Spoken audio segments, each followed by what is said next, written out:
What's up, tribe? How you guys doing? Go ahead and hit that subscribe button, you guys. Come on, let's go, let's go. I know I'm here a little early today. You know, El Teddy is doing his watch party tonight for the debate.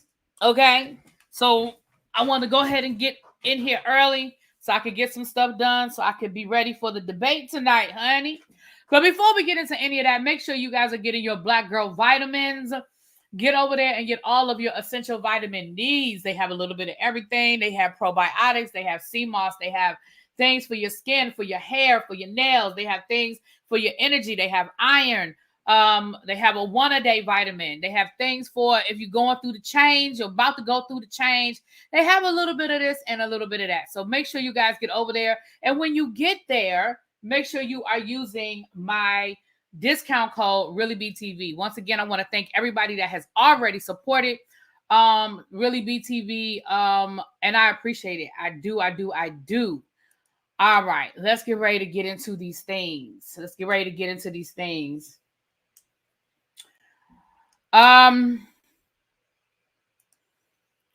everybody. I hope everybody's having a good Tuesday. Sorry about that. Hope everybody's having a great Tuesday. I know I feel like I'm always coming down here asking y'all for stuff, but we got let me say hi to everybody. Hey, everybody coming in. Let me say hi. Let me speak to my people first. Hey, Lovely 31. Hey, Amber, Rainy Bow. Hey, Katrina, Joshua, Remain Teachable. Hey, boo, I ain't seen you in a minute. Hey, Quake, Sharice, Chuck. Thanks for all the educators and all that you do. My family love and appreciate you. Mwah, thank you so much. What up, Ebbs? Hey, what's up, Peace? Hey, Powerful. Brown Mama, Tyreek was detained, but then went too far with their actions. Someone went to work with issues, and it spilled over as usual against the black man. Ooh, me and you might not agree today, Miss Brown Mama, but it's okay. You know I love you anyway, boo. We're gonna get to Tyreek. We're gonna get because we don't have a lot to talk about today. I know I always say that, child, but it's true. We don't have a lot to talk about today. Hey, Sherry. Hey, Corey. We are focusing, you guys, on the Teacher Project 2.0. Can one of my moms drop the link for the Teacher Project 2.0? For those of you that do not know, we have a lot of new subscribers. So for those of you that do not know, myself and El Teddy 27 have a another channel called the Teacher Project 2.0. And we are 228 subscribers away from 1,000 subscribers. As you guys know, we've been doing this for a couple of years. We haven't always been as consistent, but we're trying to be better and be more consistent and bring you guys really good content when it comes to education. So if you guys could please, if you are not already subscribed, if you could please get subscribed and please double check because you know YouTube will unsubscribe you from places. So if you thought you were subscribed, if you could please double check. We're trying to get this channel monetized by the end of the year. Okay, so we need to get our watch hours too. So if you are new, please get over there and check out some of our old episodes. The episodes are usually 99.9% of them are no more than an hour. Let it play in the background in the car or what have you. So we're trying to get that up and away. Thank you so much. Thank you, Tracy. You sent me El Teddy a TikTok about communities. Okay, I ain't been over there in a minute. After viewing the video, I came to that conclusion because as a retired police officer, we have to show some restraint, even with him rolling the window up. I got you, boo. And again, y'all know I always have, well, not always, but a lot of times I have an unpopular opinion. And I'm okay with having an unpopular opinion on this one. Let me pin that comment. Actually, Abby, you are managing mod. I think you and Tracy are managing mod. Can y'all pin that comment? Does it give you that power to pin that comment?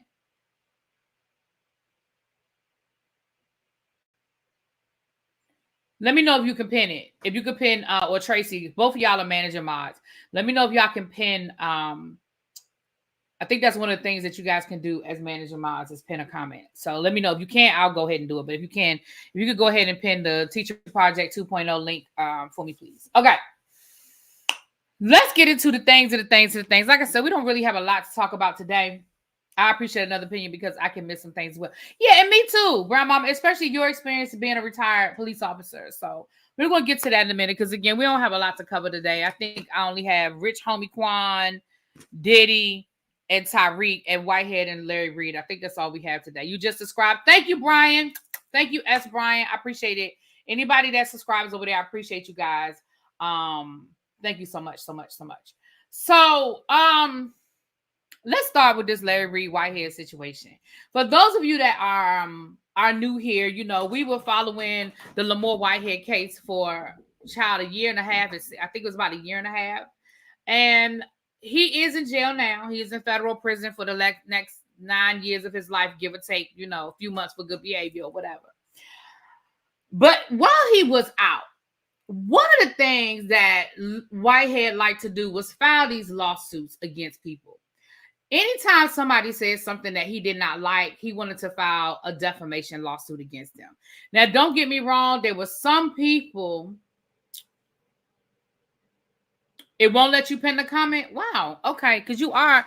Well, I wonder what can you do as a managing mod then? Because you and Tracy are managing mods. I wonder why I won't let y'all do it. Huh. Interesting. Very, very interesting. Okay. I need to go back in and read what y'all can do. Because, I mean, I know it's something y'all can do. I guess I got to remind myself what y'all can do, Chad. Okay. Let me pin it before it goes too far up. So, Bishop Lamar Whitehead did file a lawsuit against Larry Reid for defamation. And I hate to be the one to tell. Okay. What the hell?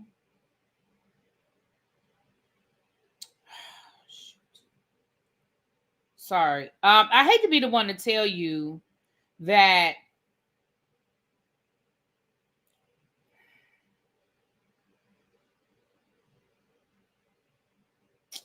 it's not letting me pin it. Tracy, can you do me a favor? Or you or Abby, can you type the Teacher Project 2.0 first? Because every time I touch it to try to pin it, it takes me to the channel because it's just one long hyperlink. So it's not letting me pin it. Well, this lawsuit is old. But there was a default judgment, and Larry Reid has won because he countersued. See, his was dangerous when you file these lawsuits. Oh, I knew it was something I wanted to talk to y'all about. I didn't put it in the thumbnail. Hold on, before I forget. Y'all know my memory bad. Hold on, let me write it down.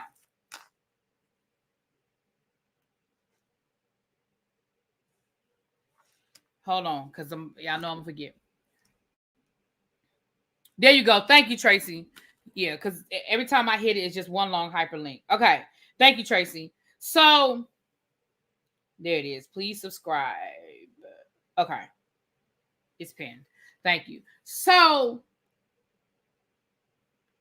the thing about filing these lawsuits, and when somebody files a counter lawsuit, it doesn't just go away because you wanted to go away, right? Just because you were mad one day, you didn't like what somebody said about you, and then all of a sudden you want to file a lawsuit against them. And then when they countersue, it doesn't just go away because you went to jail, or it doesn't just go away because you tired about it, or you know what I mean? Like, that's not how this works. So you filed this lawsuit against Larry Reid, and Larry Reid countersued. Actually, no, Larry Reid filed a lawsuit against you.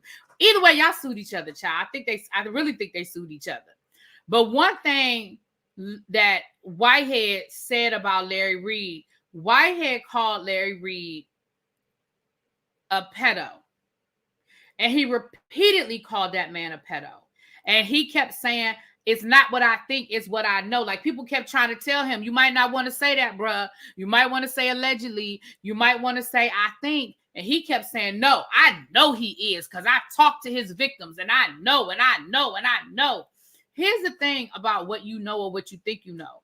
If Larry Reid has not been convicted in a court of law, you can't go out here and make definitive statements that he is something that has not been proven in a court of law. Larry Reid has, one, never been on trial for anything dealing with a child. Number two, has never been charged. Number three, has never been convicted.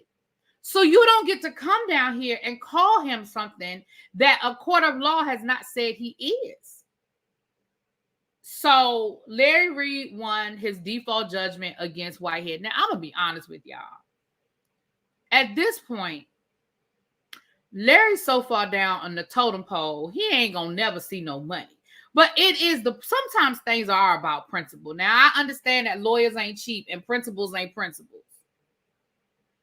Sometimes you can't stand on principles because principles don't pay no bills.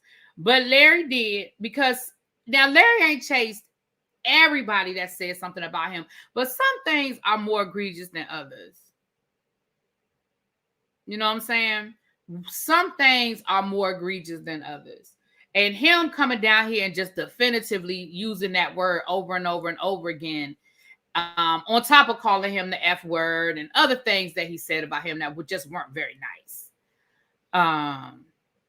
Right. We can call the pink wig lady husband and unalive her because he was convicted of both crimes. Who is the pink wig lady? Oh, you talking about Nicki Minaj? Okay, yeah, you could right. We could talk about Nicki Minaj. Okay, he ain't chased Vincent or that Trini man. Well, the Trini man said the Trini man didn't accuse him. Well, he did with the church stuff. He did. But a lot of what Vincent said and the Trini man said is true. And Larry came out and said it was true. He admitted to it. Now, I mean, he didn't at first, but he eventually came out and admitted to it. So most of Robin's, I'm sorry, baby, I have it on the same setting. I'm sorry about the commercials. If they were too much, it's the same setting.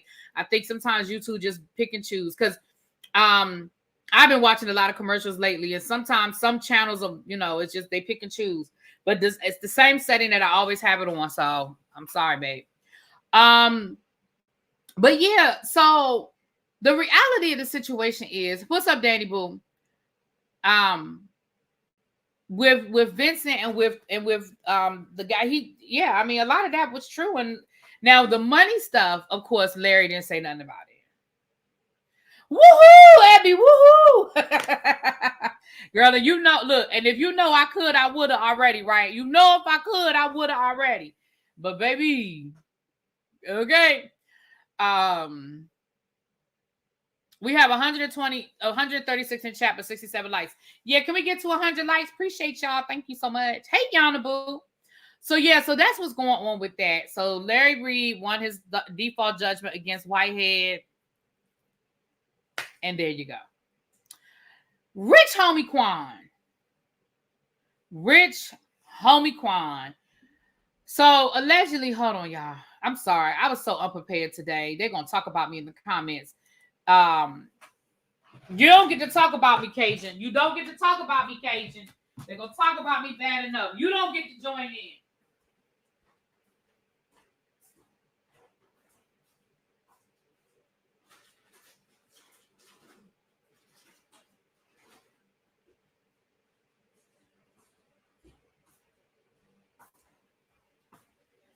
Sorry about that, y'all. I usually try to get some water before I get started. I apologize.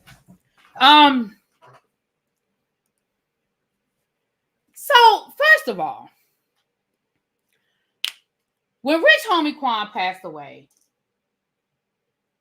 he had a girlfriend. Apparently, he had a lot of girlfriends. I mean, he had one official girlfriend, but apparently he had a lot of girlfriends. And all of them started posting stuff, and people got mad. Here's what I'm going to say.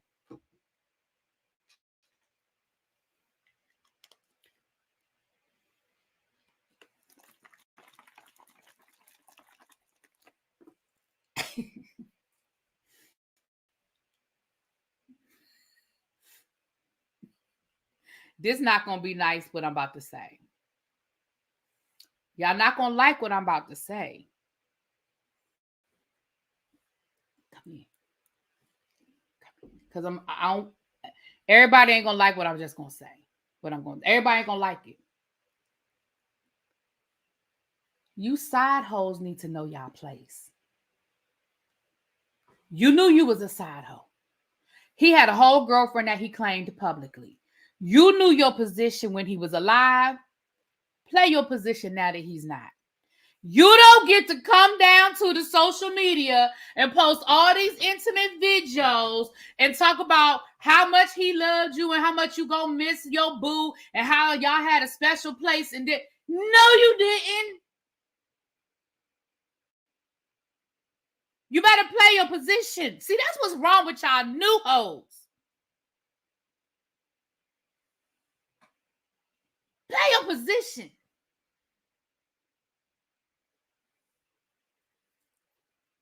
What's wrong with y'all new hoes?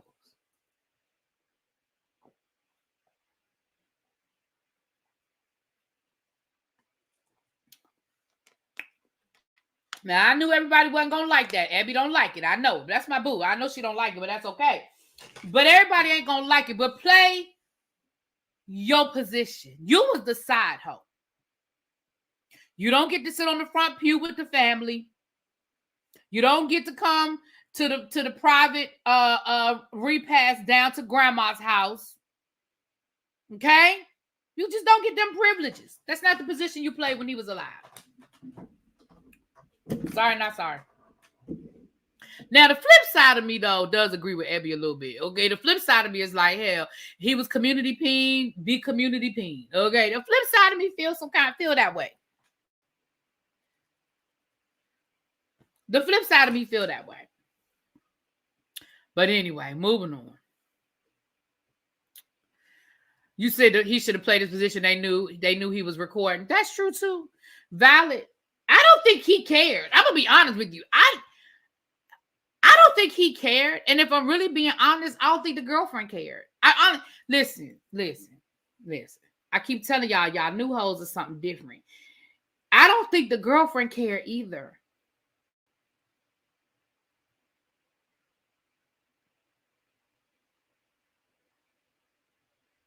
But let's talk about that. Ain't even what I was trying to talk about.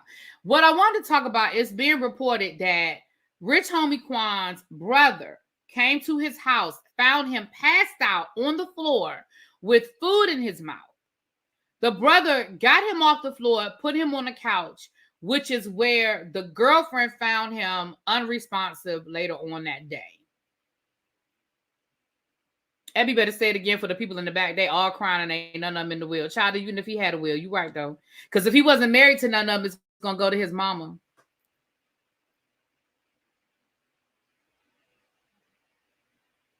Let me say this.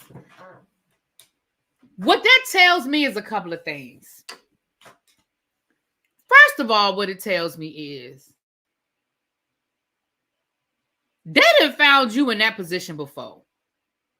Somebody has come over to the house and they have found, hey, Kelly, hey, boo, they have found you like that before. Because for your brother to find you passed out on the floor with food in your mouth, and his response is, let me just put this dude on the couch and let him sleep it off. He'll be all right in the morning. Tells me that has been the position one too many times because nobody took it seriously. Nobody felt like there was anything serious or important or urgent about it. He clearly, and maybe Rich Homie Quan might have been still alive at that point. We don't know. He didn't check for a pulse. Doesn't sound like. He didn't check to see if the dude was breathing or snoring. It doesn't sound like, because he said he put him on the couch and went on about his business.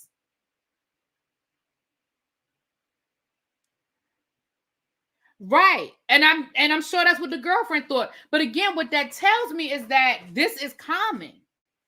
If I walk in the door, if I go down to Abby's house and I go to visit her and I got a key and I walk in Abby's house and she is laid out on the kitchen floor with food in her mouth, baby, I'm calling 911. There's no ifs, ands, or buts. There's no hesitation because something here is a problem. Either she passed out, she fell, maybe she choked on something. I'm going to start trying to do the Heimlich, you know what I'm saying? I'm going to start trying to see if there's any food in her mouth. Like there's going to be an immediate, urgent response. The fact that his brother just put him on the couch and went on about his business tells me, and it tells me, this may not be true, but it tells me that this was a common thing. This wasn't the first. If this were the first time, I'd be shocked. If this were the first time that happened, I would be beyond shocked if they say this is the first time it ever happened. Abby said, "Thank you. Please call the people." Yes, we calling the people. And I'm going to roll you over. I'm going to try to do the Heimlich. I'm going to try to check your mouth. I'm going to do all of the things. But for you to just be like, oh, let me put that dude on the couch. And you know, don't get me wrong. I'm not taking it lightly because I hate, you know, we still lost somebody, right? I hate that we lost somebody. But the flip side of that is I feel like, unfortunately, this is how this brother was living.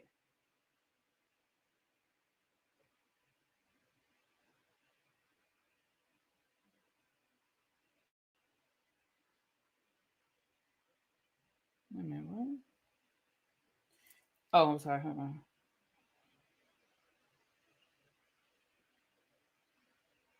Huh.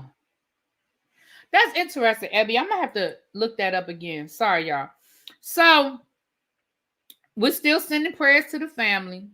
Right, Mo Walker, this wasn't new. Yeah, he admitted to being to having an issue with drugs. He admitted to that. He admitted to drug issues. Which unfortunately, I think so many of these people take it so, this generation, they just take drugs so lightly. And I hate to be the old lady in the back of the room going, I hate to be that person, but I really think, and I shouldn't say this generation, because I guess every generation just didn't take drugs seriously. I mean, hell, I grew up during the crack epidemic. So it just, but the Molly and the ecstasy and the lean and, you know, I ain't even talking about weed, like, but it's so much deeper. And I just, these, you know, go ahead, grab my phone and text the roster and tell well, you know how they saved in my phone, who'll be my special friend in obituary. Heavy stupid. But you know what, Danielle, if he did OD before, then it seems to me like they would have called somebody. It seemed like they would have called somebody, even if they had like an off the books doctor that they could have called. A lot of these celebrities have those like concierge doctors that keep the what's that pin called for people that OD? Or a lot of them keep that stuff. Hey, they keep their own, right? They have a doctor that lets them keep a supply at their house. Like, let's be clear, money buys access. Money buys access. So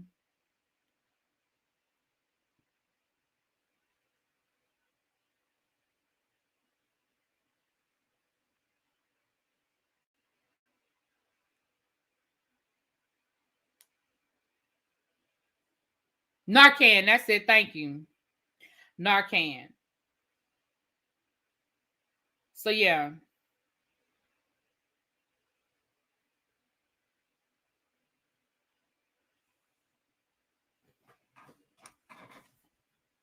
That sounds all too familiar. My bonus son OD'd in 29. Oh, I'm so sorry, Corey. I'm sorry to hear that. Who had the adrenaline shot like Pulp Fiction? Right. Like, they have so much of those things. I mean, and again, it buys, you know, it buys access.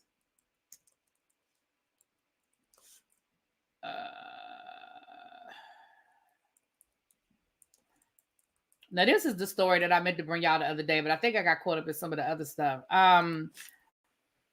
And I know this is one of them situations where I know y'all don't care, because I know a lot of y'all don't care because y'all don't like the person I'm getting ready to talk about. However,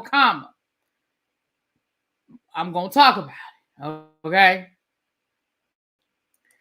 So we know that Russell Simmons is in the process of a lawsuit with his ex-wife over Celsius water stock that is valued at over $100 million, right?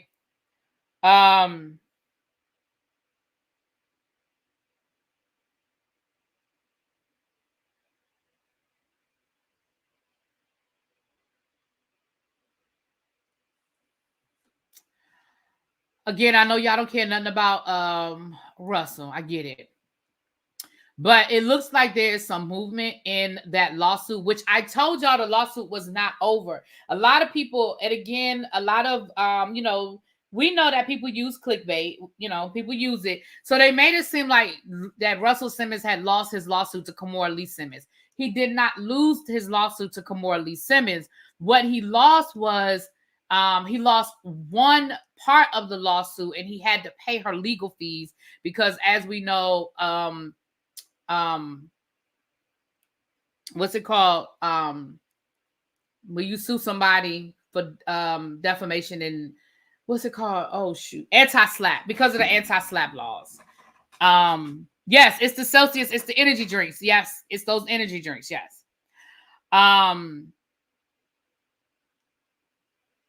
So it looks like he is no slap. Thank you. I couldn't get it out. It looks like he is trying to get a copy of the text messages that hopefully he feels will prove his case. That, and I have a whole video where I went through breaking down the lawsuit and who said what and what the allegations are and all of that. But to make a very long, complicated story short, Kimora Lee and her husband Tim Lesnar, who has been now convicted of financial crimes, Russell Simmons accused them of basically promising to pay them for his stock. Allegedly, they offered to buy the stock from him. They talked him into buying the stock when the stock was like worth $1. Now the stock is worth like $100. So of course you can do the math, right? And he had like something like 100,000 shares or something crazy like that. I did the video. But the agreement was that allegedly he was supposed to, they were going to buy the stock from him. They promised him XYZ amount of money for the stock. He agreed to the sale of the stock, but the problem was they never gave him his money. But because the company was jointly owned, the company that owned the stock was jointly owned with Russell Simmons and with Tim Lesnar. What Russell Simmons is accusing them of is basically swindling him out of the company. Thank you, Xavier. There it is right there. If you want to go hear the whole breakdown of the lawsuit, it's right there. He's accusing, thank you, boo. He's accusing him of swindling the money. Swindling the company from him. And then when Tim Lesnar got into his legal trouble, they used the stock as collateral for his bond to get out of jail pending his trial. Y'all following me? They used the stock as collateral because the stock by this time was worth like $100 million. They used it as collateral. Well, what happened was once he took the plea, he never went to trial, but he took the plea. But the U.S. government seized the stock as part of his payback, part of his Lord, y'all know the words I'm looking for, as part of his payback. So now what Russell Simmons is saying is they never paid me for that stock. So technically the stock still belonged to me, and the government didn't have a right to use it as collateral, and the government didn't have a right to seize it, and I want my money. That's basically the short version of that story. So Russell Simmons, the case is not over. The case has continued. Restitution. Thank you, guys. The case has continued to escalate through the courts because, again, cases don't happen overnight. Contrary to what it looks like on Law and Order, they don't happen overnight. And so the case is still moving through the courts. And what Russell Simmons is now requesting is to see the text messages, which I'm guessing would show to prove what he's saying. Okay. So I'm gonna read you this. I'm just gonna read you this short snippet. Russell claims that communication between Kimora and Tim Lesnar and other financial documents are essential to substantiate his claims. He argues that these documents are crucial for proving his case. Okay.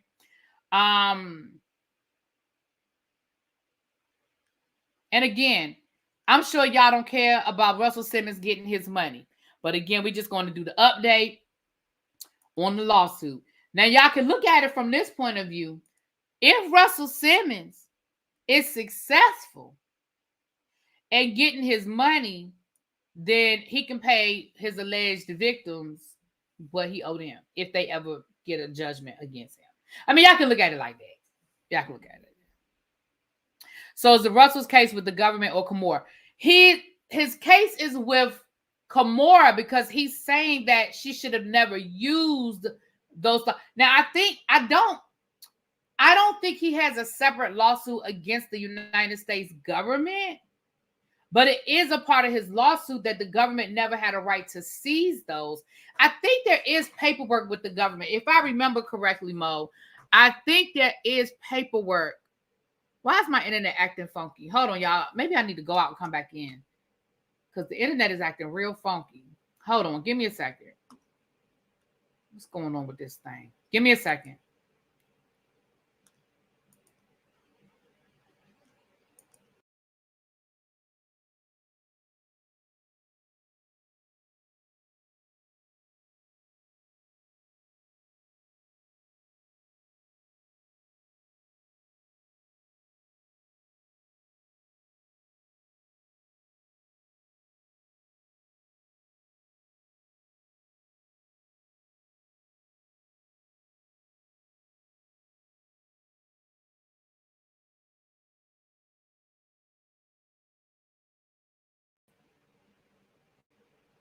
Okay, that's better. I don't know what was going on. It was just crazy on my end. I don't know about on y'all's end, but on my end, it was crazy. Okay.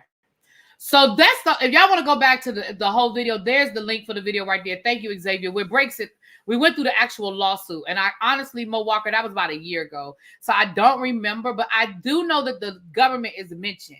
But I do not know if Russell Simmons has a separate case against the United States government. I do not know. But I do know that that is mentioned in the paperwork that the government never had a right to take those shares because the shares belong to him. But I feel like if he's able to prove in a court of law that the share, like if he's able to get a judge to say, hey, those shares belong to you, they don't belong to Kimora, then I feel like the government kind of has to give them back because then they never had a right to take it. Don't know. That's a legal question. And maybe I could get Pam or Girl Is That Legal. Do y'all see what my girl Is That Legal doing out here, child? She going viral and stuff with Jennifer Williams and everybody. She going viral out here. Y'all know she was a friend to the show when she first started her channel, child. That's my girl, though. That's my girl, Simone. That's my girl. We might have to get her over here, honey, to break some stuff down. We might have to get her, make sure she's not too big for us now. She on the shade room and stuff, child. Okay, but that's my girl. That's my girl in real life. Y'all know I f's with Simone in real life, so that's my boo. Okay. Matter of fact, I need to give her a call. I haven't talked to her in a minute, in a couple, because that's who actually invited me to come to Chicago. But baby, I just couldn't make it work because she was there for the DNC. Speaking of the DNC, let's not forget that El Teddy will be doing his debate watch party tonight, starting at 8:30. We're gonna do the pregame at 8:30. What up, K-Fit? Simone can answer my Ritz question. KJ, I'm not doing this with you. Okay, KJ, you don't have no Ritz question. What part are you saying really to, K? Oh, you saying really like to me, really be? Hey. Yeah, so but I will ask because I don't remember. I might have to go back and look at my own video because I feel like we mentioned some. Abby, you were there when I did that video. Do you? Abby don't remember. I don't even know why. I fixed my lips to ask that question. When I tell y'all, if Unbothered was a person, it's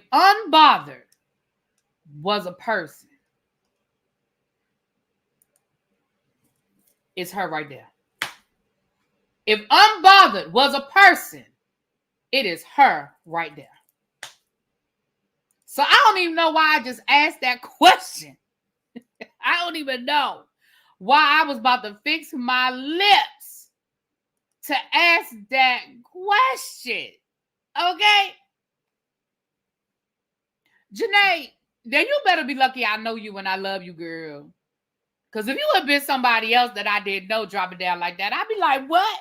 I ain't said nothing about Judy or the Brat. Let me say this about the Judy and the Brat situation. I'm going to need to see more evidence before I jump on it. I do see, I saw a video popped up in my live stream. I mean, in my YouTube stream, you know how they give you suggestions. Maybe like last week about the Brat and Judy. And I clicked on that video and it really was a lot of clickbait. It really was nothing there. It was like a 10-minute video. But then it looks like TikTok picked up on it. And I don't know if TikTok got it from that video or if that video got it from somewhere else. But then it was on TikTok, and I actually had people reach out to me saying, "Girl, you gonna talk about the Brat and Judy? You gonna talk about the Brat and Judy?" Let me tell you what I know about the Brat and Judy. As of right now, the Brat and Judy are still very much linked. I ain't saying they together behind closed doors. I don't know what they got going on behind closed doors, but publicly they are still very linked.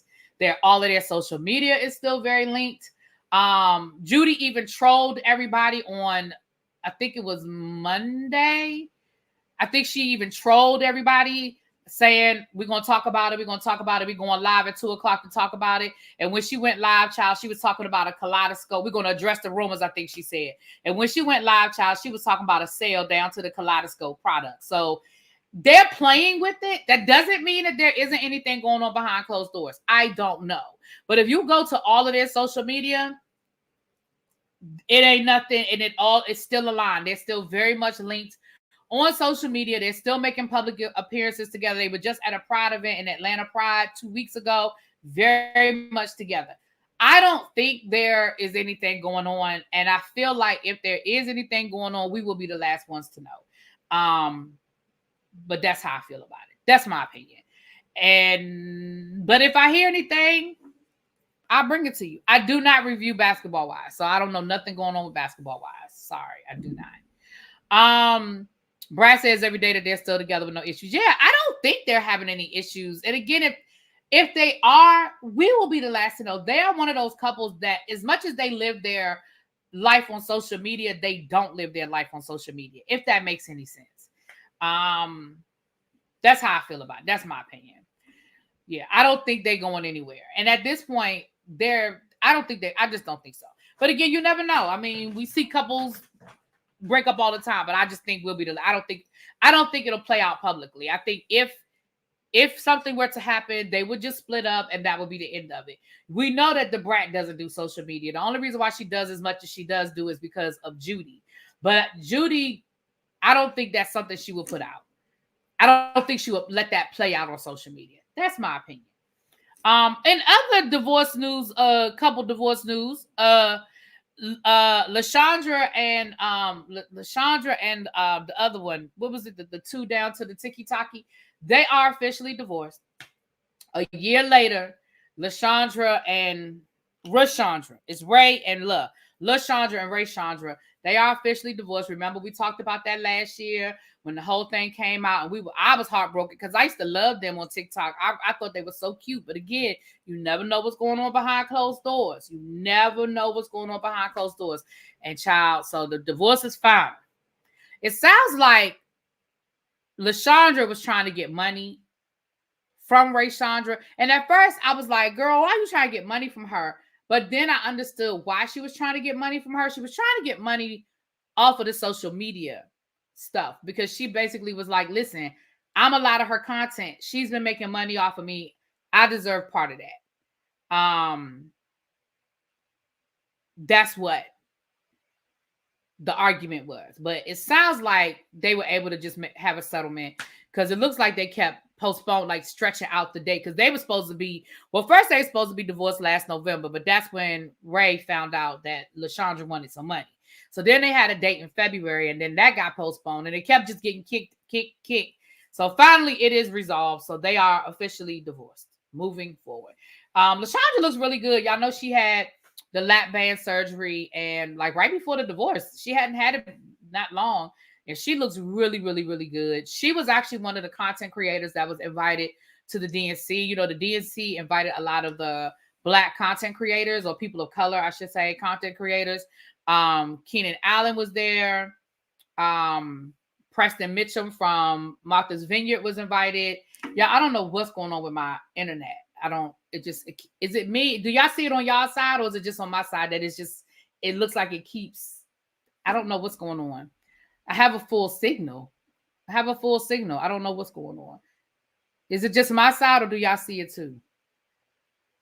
Because it looks like when I went out and I came back in, I don't have anything open. I don't know why it's doing that. I don't have a bunch of stuff running. All right. Okay. Moving right along. StreamYard's been tripping lately. I thought it was just me, but I've seen other content creators having problems with the chat. Right. So y'all see it too. Okay. You see it too, Xavier. All right. Well, anyway, moving right along. As long as y'all can hear me fine, we good. We good, child. All right. What we want to do next? Y'all want to talk about Diddy and this $100 million lawsuit next? Or do y'all want to talk about Tyreek Hill? Who y'all want to talk about next? Well, I shouldn't say $100 million lawsuit. This $100 million settlement. Y'all want to hear about Diddy and this $100 million settlement first? What y'all want to hear about? Diddy. I see a Diddy. Quake say Diddy. Okay, I see 2 for Diddy. I'm so confused about the Diddy situation. What that child? It ain't confusing. I'm about to talk about it. I see 2 Diddies. If I get the 5 Diddies, whoever I get the first 5, that's where we going. How he assault someone in jail. He's saying it happened before jail. He's not saying it happened in jail. Xavier. He's definitely going to appeal it. Diddy's attorney already released a statement. All right, I see everybody saying Diddy. So y'all must not really care about this Tyreek Hill situation because everybody's saying Diddy. But all right, let's read what happened with the Diddy stuff. Let's read it. And then I'll explain it to the best of my ability. Okay, to the best of my ability.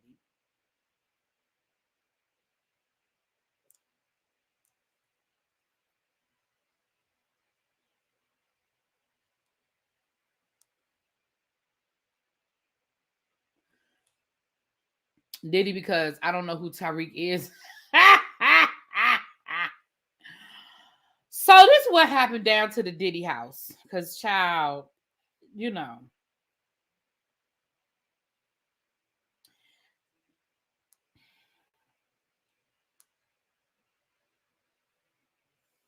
Let's read through the story. Let's read the story. Apparently, the man has sued other high-profile people from jail, like the Catholic Church. Yeah, he absolutely has. A judge granted a default judgment against Sean Diddy Combs for $100 million after the rapper failed to appear at a court hearing. Combs was ordered to pay Derek Lee Cordello Smith $100 million by Lonawee County Circuit Court Judge Anne Marie Anzalone, excuse me. The court can grant a default judgment if a party fails to meet certain obligations within a specific time frame. Cordello Smith originally filed the lawsuit on June the 10th. The Michigan inmate requested a temporary restraining order, and the court granted his motion after Diddy failed to appear at the hearing on August the 7th. Cordello appeared at all court hearings virtually according to the docket. Diddy's legal team plans to have the judgment dismissed. Quote, this man is a convicted felon, a sexual predator who has been sentenced on 14 counts of SA and kidnapping over the last 26 years. His resume now includes committing a fraud on the court from prison, as Mr. Combs has never heard of him, let alone been served with any lawsuit. Mr. Combs looks forward to having this judgment swiftly dismissed. Cordello Smith accused Diddy of drugging and sexually assaulting him at a Detroit area party in 1997. He claimed to have met Diddy while working as a restaurant and hospitality employee in Detroit. He produced visitation records for the Detroit Metro Times showing that Diddy had visited him. Cordello Smith alleges that the 54-year-old record producer offered him $2.3 million to dismiss the lawsuit, according to the Metro Times. Diddy faced, okay, then it goes into all the Diddy stuff. So let me explain to y'all what this man is saying. This man is saying that he met Diddy and that Diddy assaulted him. He says that it started off as basically an orgy. He was getting it in with some women and Diddy was getting it in with some women. And he said then Diddy tried to get it in with him. And he told him, I don't move like that. And then he said Diddy basically gave him a drink that had a little something in it. Little something in it. No, we shouldn't have. No, ma'am. Don't put, no, ma'am. Not me. So then he filed this lawsuit to sue him. He alleged that Diddy visited him in jail and offered him $2 million to drop the lawsuit. Here's what I'm confused about. They say that he produced records to show that Diddy visited him. So what that says to me is this. Listen, I don't know if y'all ever done went and visited somebody in jail. I have. Don't ask no questions, just hear the story, okay? When you go to visit somebody in jail, there are certain things that have to be done. Depending on what type of jail and all that. First of all, you got to get on somebody's list. You can't just show up to the jail and be like, well, the prison. You can't just show up to the prison and be like, is Derek here? That is not how that works, okay? You have to get on the list. And then depending on where you're going and all of that, you got to get approved. They got to do checks on you. Because, you know, if you're a convicted felon, you can't just roll up there like that. So for Sean Diddy Combs to roll up to a jail and visit an inmate, you got to show ID, picture ID. Picture ID. You can't walk up in there with your library card. Yeah, you got to go through a search and all of that. So let me say this. He may have been, and you're on video the whole fucking time. Let's be clear. From the minute you pull into the parking lot, however you get to the parking lot, you are on video. Right. You can only wear, well, you know, when I worked at the detention center, there were certain things we couldn't wear. We couldn't wear open toe shoes. We couldn't wear cleavage. We couldn't wear like shorts. We could wear capris, but we couldn't wear shorts. Like, there were things we could not do even when I worked at the facility as a teacher. Okay. Let me explain something. He may be able to produce a visitation log with somebody who visited him named is Sean Combs. And even then, I'm curious to find out what that documentation was that said a Sean Combs visited him. And it seems to me like all you would have to do was get a copy of the video. I don't know if that would fall under public information or not. I don't know if that's something that that the media can request. I don't know if you can request that. But certainly in a lawsuit, you could request it. So had Diddy's attorneys responded to this lawsuit, it seems to me like they could have been able to just pull the prison records, because it says here that he produced the records for the media. The media is saying, well, there was a Sean Diddy there was a Sean Combs that visited him. That's my first question. My first question is, somebody named Sean Combs sound like he visited him.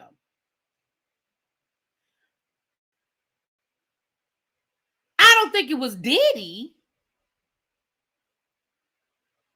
Second of all, it's disingenuous. And I'm just going to sit on the outside looking in. I'm on the outside looking in. I didn't go to nobody's law school. Y'all know I got my law degree from Law and Order University by way of Matlock College. I don't have no degree. But we know that he got a successful injunction against Diddy to stop Diddy from selling off any assets. That is fact.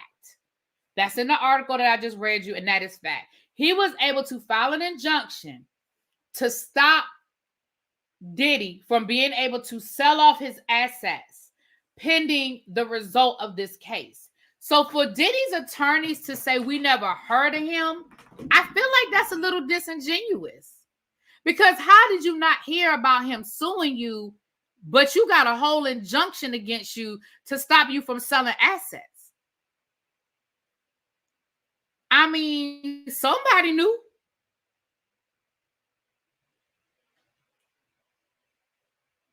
I mean, somebody had to know, right?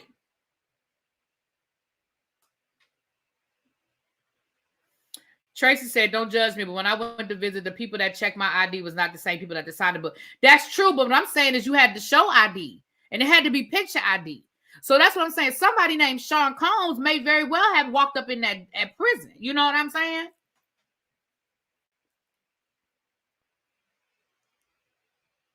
the new Matlock College campus.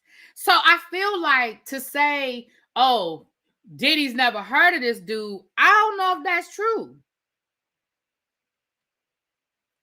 I don't know if that's true to say Diddy's never heard of him. Now, did Diddy take the lawsuit seriously? Maybe not. Did his attorneys not take it seriously? Maybe not. But to say they never heard of him, I don't know about that. He did get the injunction, but he was served the injunction but was he served the injunction is the question. I'm pretty sure he can get that I'm pretty sure too. Hey, Pam. Hey, boo. Thank you, boo. I'm just pontificating right now. There's no doubt in my mind that is going to get thrown out. Like, it's just a matter of going through the motions, child, I'm sure. But I'm just asking questions. Just asking questions. But I could have signed anything in the book. They didn't check. Oh, I see what you're saying, Tracy. When you signed in, you could have wrote Sean Combs. I got you. Yeah. Do I think that Sean Combs went to that jail to visit that man to bribe him? No, absolutely not. I don't. First of all, even if, let's just go down the road of, let's just say that Diddy was worried about this lawsuit. He still wouldn't have win himself. Do you know he keep people on payroll for that kind of shit? Here we go. Here's the thing going again. Why is my internet active? I really think it's StreamYard, y'all. Because my internet has a full signal. I really think it's StreamYard. I'm sorry. Yeah, I don't think that Diddy would do his own dirty work like that. I just don't. Do I think that Diddy has threatened people in the past? Do I think that Diddy has tried to bribe people in the past? Perhaps. But do I think that he, being Sean Diddy Combs, would have gone to a federal penitentiary, signed in, showing a state ID to sit down and threaten this dude? I just don't think so. I just don't think so. Now, that don't mean I wasn't there. But I would have to see video.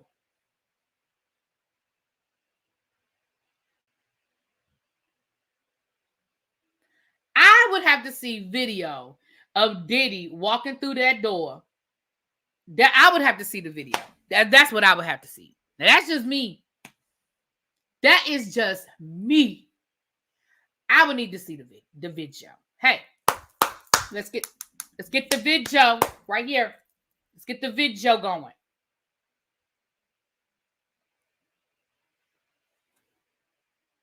If Diddy went to a prison, do you think it could have stayed? Right. Like, you don't think everybody and their cousin would have been talking about, Diddy came to my job today. Like, somebody else would have been talking about this.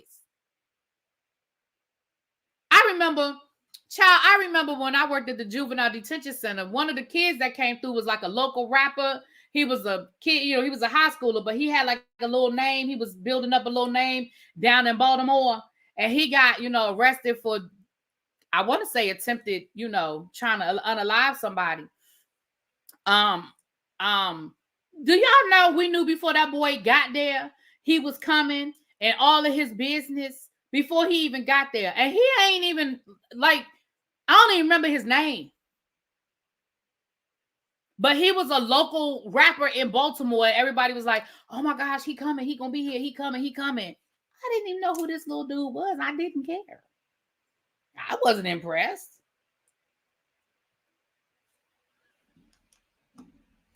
Let me turn my camera off because that is distracting me. That moving of that slow moving is distracting me. Federal jail. Diddy had to send a copy of his social security card and government state ID. I don't remember all the things I've had to do to go visit somebody in jail, but I know I had to do stuff. I don't remember. It's been a long time, but I know I had to do stuff. So this last story is the story that y'all we're gonna probably argue. We can argue about it. Y'all know we can argue respectfully. We can argue. We can disagree. So Miami Dolphins football player, Tyreek Hill. I'm gonna read y'all the article. Now the video cam footage has been released. I'm not gonna play the footage. But I'm gonna read y'all the article. Hold on a quick second. Let me try something real quick. Hold on.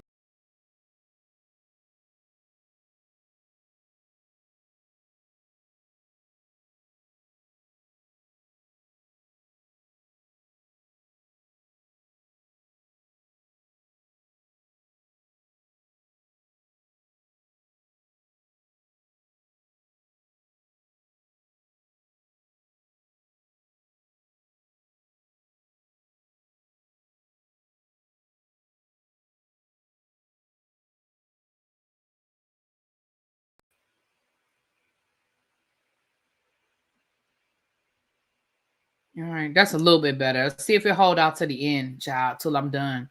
This is the last thing I'm talking about, so I'm almost done. Wait a minute, what Tracy say? Lord, Tracy, what you say?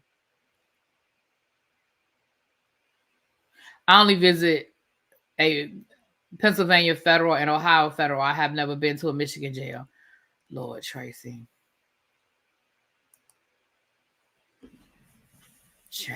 Okay. Let's talk about this Tyreek Hill thing. I'm gonna read y'all this article from CNN, and then I'm gonna give y'all my opinion, and then y'all tell me how y'all feel in the chat. So let's read through it, okay?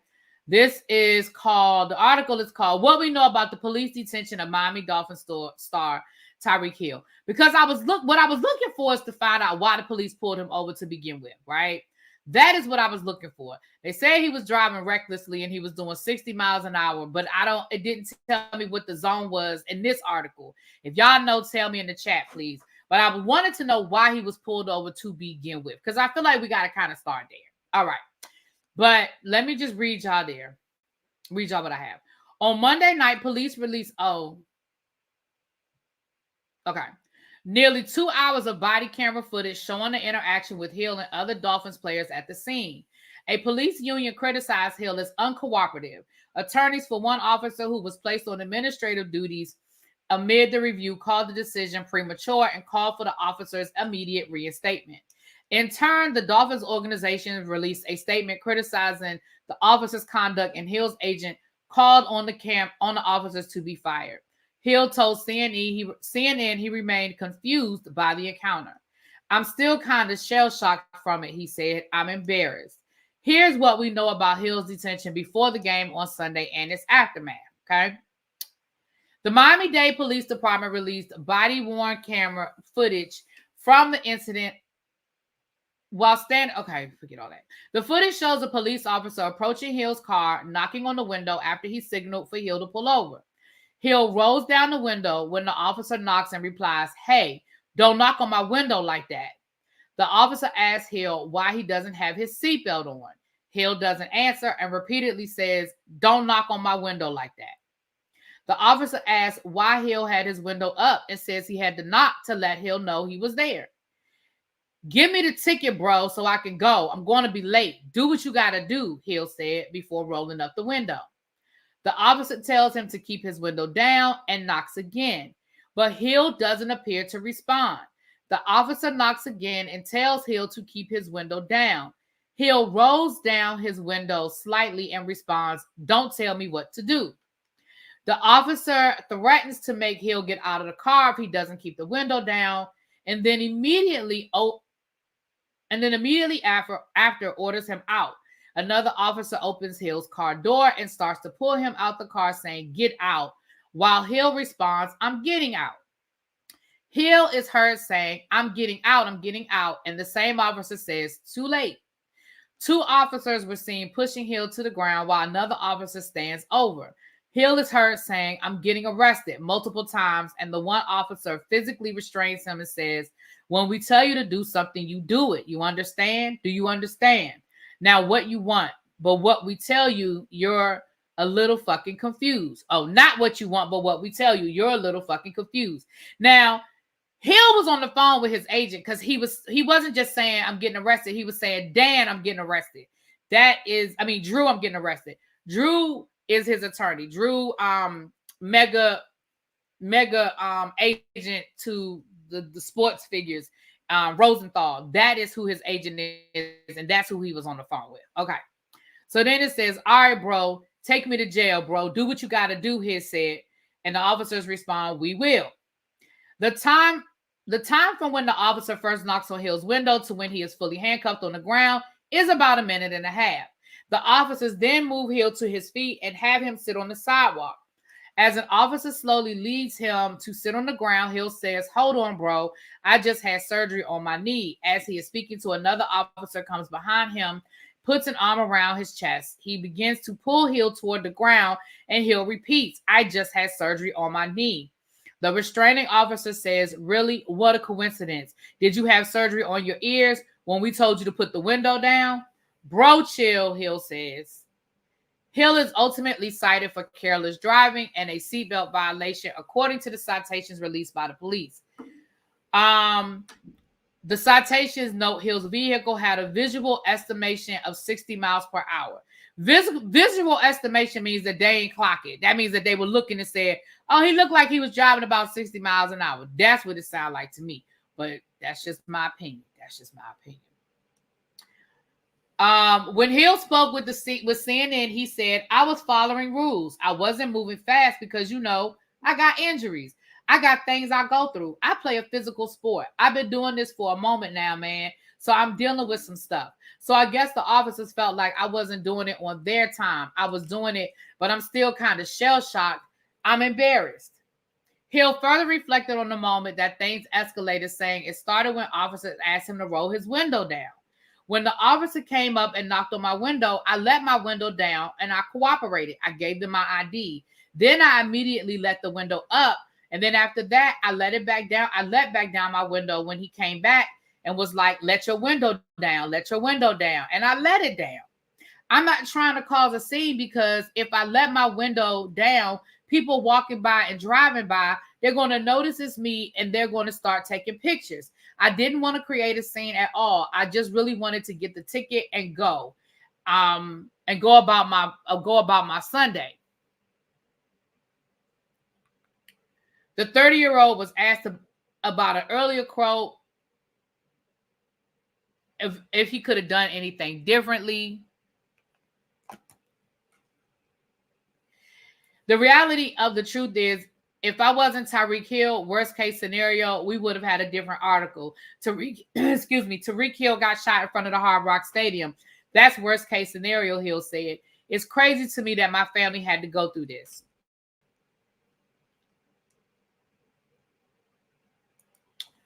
So there were other players there, and they actually arrested they handcuffed another player who I guess tried to intervene. So here's what I'm going to say.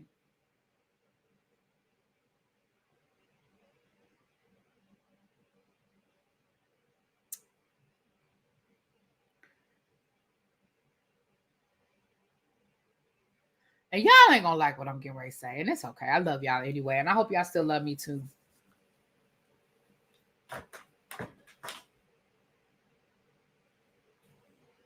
When the police pulled you over,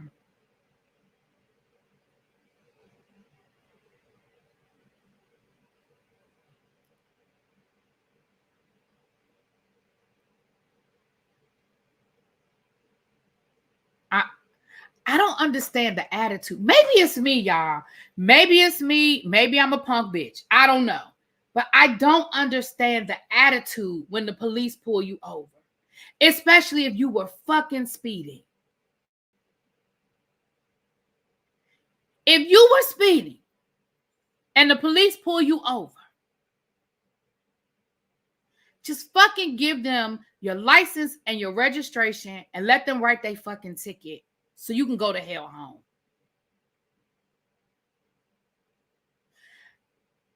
I understand his point of view about saying, listen, I didn't want my window down because I didn't want people to know it was me because it would have caused a commotion. I 100% understand that. I absolutely do. But I also understand the police wanting you to keep your window down because you have tinted windows and they can't see what the hell you got going on inside the car. They don't know if you have a weapon. They don't know what it is that you're doing. So I understand both sides of the story. Do I think the police were impatient and escalated? Absolutely. Absolutely they did. And I'm not defending it. They were impatient and they escalated. They did. But I feel like he started it. When the police walked up on you, if your window is up, you know they're going to ask you to roll the fucking window down. So when they knock on your window and say roll the window down, your first interaction with the police is don't touch my window like that. That was your first comment to the police, was don't touch my window like that. Mind you, If you were speeding and or driving recklessly, let's start at the beginning and work our way back. They were doing their job by pulling you over. If you were driving recklessly and speeding, they were doing their job by pulling you over. They ask you to roll the window down, and your response is an attitude. So you've already started the altercation off on a bad note. You've already started here. You give them the paperwork and you immediately roll your window back up. I understand why he did it, but I also understand why the police asked him to roll his window down. Then his response is, just give me the ticket and do what you got to do so I can go about my way.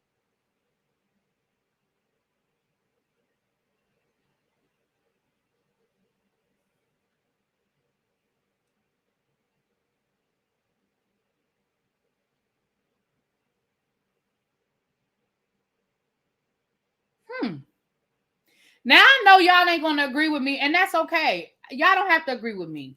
But I am of the mindset of, I'm going to walk away from this. I'm going to walk away from this. And for him to say that he understands that if he was not Tyreek Hill, that situation could have gone a different way, then what that says to me is, then why was your response from the very beginning aggression? If you understand that these types of things escalate and people don't walk away from them, why was your first response to the police aggression?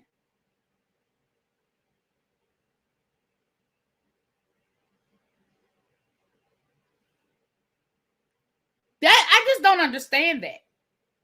And I hear what y'all are saying. And like I said, I do think that the police, because the fact that they asked him and it was like, boom, boom, boom, bam, we're going to yank you out of your car. I do think that was unnecessary. I ain't defending that. It was unnecessary. They escalated. They absolutely did. They absolutely did. But I told y'all the story about the time I got pulled over. I've been pulled over a lot for speeding, to be fair. But this particular time I got pulled over,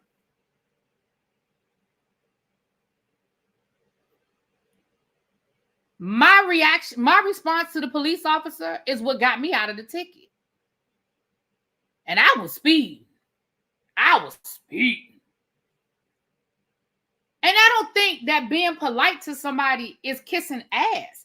I don't think that being polite to somebody is, oh, you just bowing down to the white man, blah, blah, blah. I don't think it's any of that. I think it's, I was fucking speeding. And you know that when you're speeding, you take the chance of being pulled over by the police. They got me.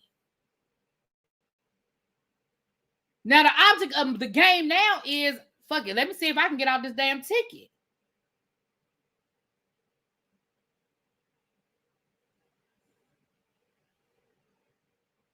That's just my opinion. And I know I'm reading the comments. I see that y'all don't agree with me, and that's okay. That is okay. But I know for me and for mine, I'm going to always teach mine. When you get pulled over, especially a black boy driving a nice car, you get pulled over by the police, you give them what they ask for, you answer their questions, and you go on about your merry little way. If you need to call, now I always call somebody. When I get pulled over by the police, I always call somebody. Now I do that. I'm going to always have somebody on the phone.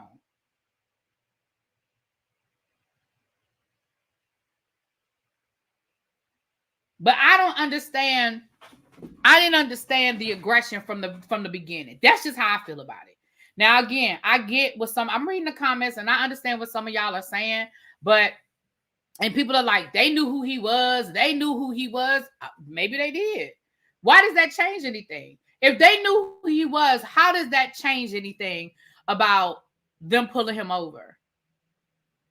Just because they knew who he was. Yeah, this is the football player who had like 10 kids. And yeah, this is him. Yeah, this is him.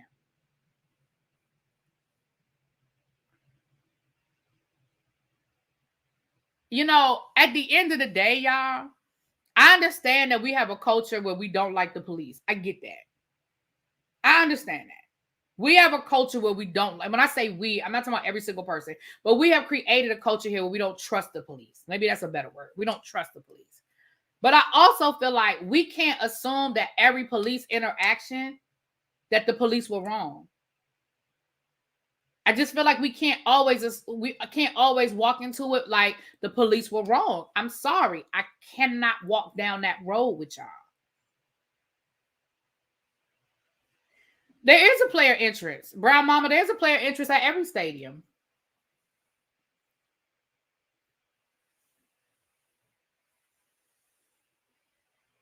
Brown Mama is a retired cop. She said there needs to be a player interest as well to avoid this. But once again, the officer did not need to show more anger. We always have to be the better person because it's the job we took.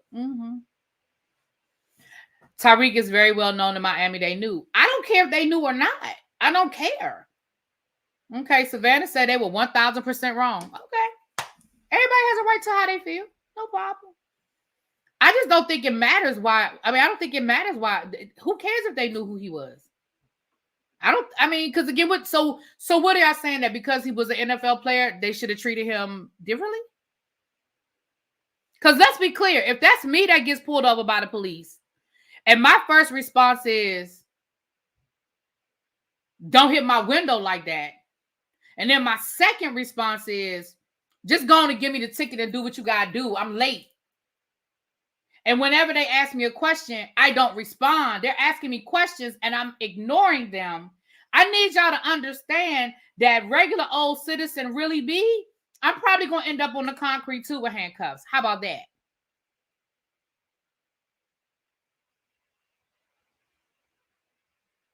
I'm probably going to end up on the concrete right up.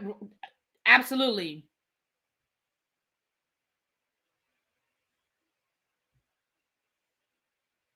As a retired DMV police officer, we encountered that from many level of people, and I can honestly say that I never lost control of the situation.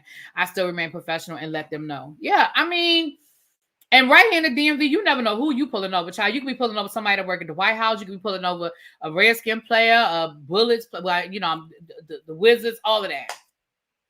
Really be how'd you get out of the ticket? By being fucking polite.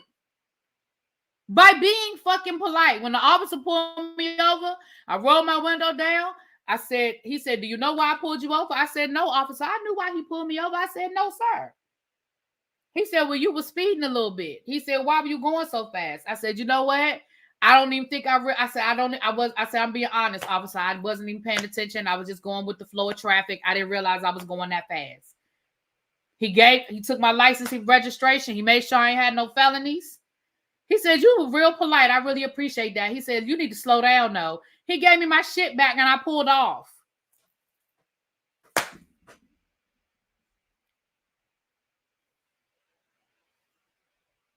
Another time, because again, it's happened to me multiple times. Another time I did actually get the ticket, but I always fight my ticket. So I went to court to fight the ticket.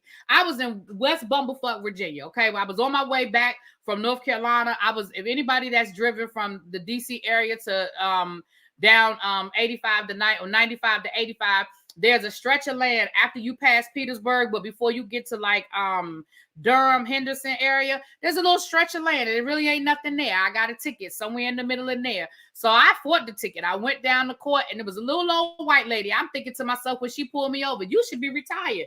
Why they still let you carry a badge and a gun? I don't know, because she looked old enough to be my grandmama's mama.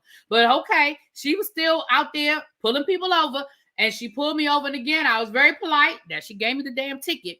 But when I went to go fight the ticket, you know what the judge said to me? The judge said, well, Officer so-and-so said you were so polite. She said you didn't give her any problems, that you were very polite. You complied. He said, I'm just going to go ahead. I'm going to throw this out. You just got to pay court costs. Thank you, sir. Thank you very much. And you know what I did? I paid them court costs and I went the hell home. See what I'm saying? Like, I get where y'all are coming from. Some of y'all I don't. And that's okay too. But I get where some of y'all are coming from. But at the end of the day, I think we got to remember too that cops are doing a job. So his response to the cop, I felt like he drew first blood. Now, do I think, again, I have said it. See, y'all ain't going to hear the second part. Y'all always hear the first part of what I say, but y'all don't never hear the second part of what I say. Now, the second part of what I'm saying, I should have started with the second part, I guess. But the second part of what I'm saying is I do think the cops escalated way too fast. I do think they escalated the situation way too quickly. Absolutely, I do. It might have been the same lady. One choice said the same thing happened to me in VA. That lady was old as I don't know what. It might have been the same lady, child. Because when she pulled me over, I was thinking, who grandma is out here pulling people over? Who let their grandmama out here? Like, she had a full head of white hair. I said, who let their grandmama out here? But I just came from, listen, my father told me a long time when my father was teaching me how to drive.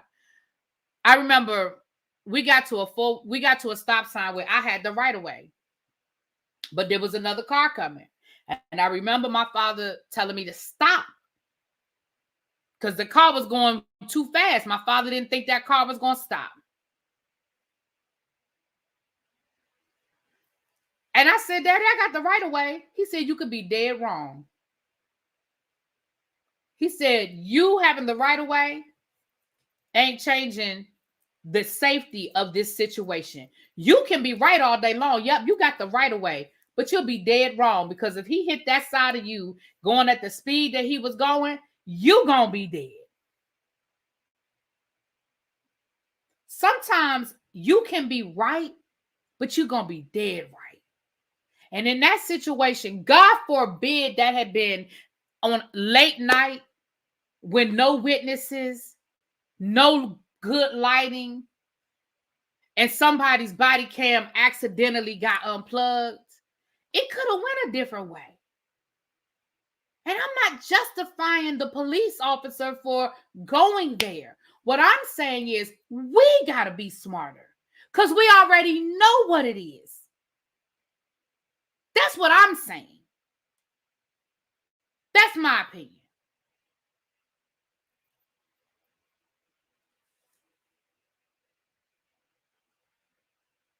Listen, when I'm on foot, I was talking crazy to the NYPD, but in that car, I'm not talking crazy to them people.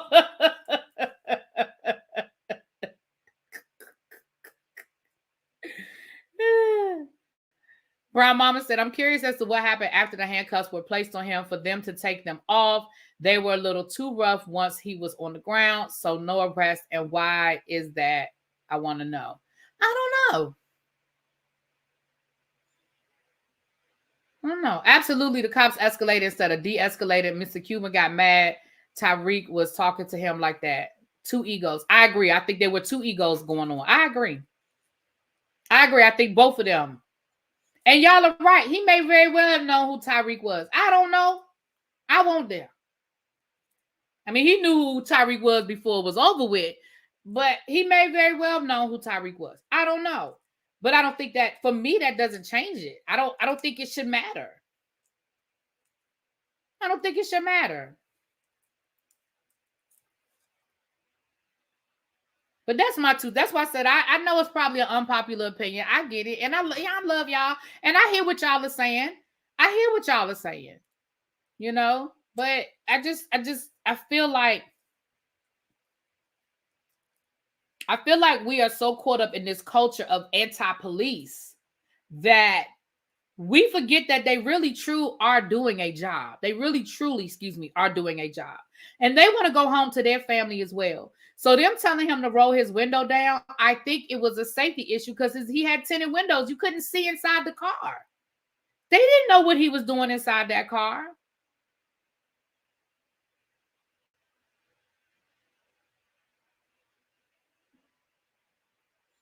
He could have been doing anything inside of that car. They were like, keep your window down so we could see what you're doing. Because guess what? They want to go home to their family just like we want ours to come home to ours.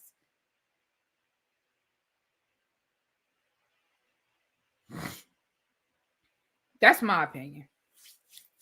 But anyway, y'all, don't forget that in an hour and a half, we're going to be heading over to El Teddy's house to watch the pre-show for the debate. I saw Tracy earlier in the group chat, said she got her liquor and her wings on deck. I don't know. Let's play a drinking game. Let's if you're in the members only chat, if you're in El Teddy's members only chat, let's put some buzzwords in there as a drinking game. Most criminals aren't in $300,000 cars. Which criminals you know? I know criminals that drive $300,000 cars. Shit. The hell? I don't know why you don't know no criminals that drive no $300,000 cars. I do.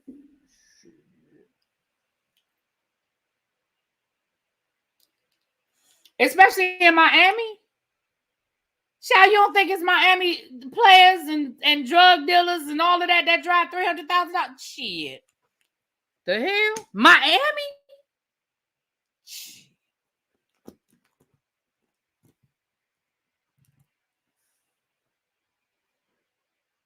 I'm not getting ready to get here and tell you who my friends are that's criminals. Why would I do that?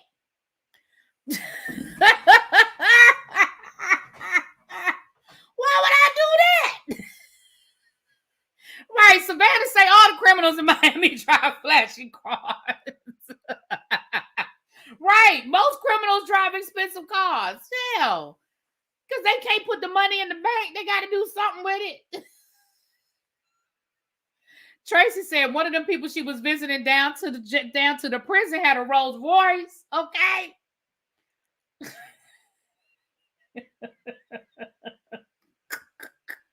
Right. Real Mama said the DMV got plenty of fancy cars and homes too. Okay. Shit.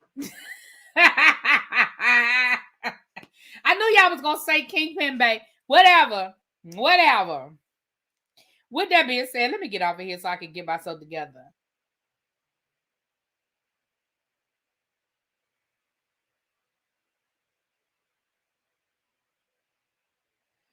Wait a minute, what?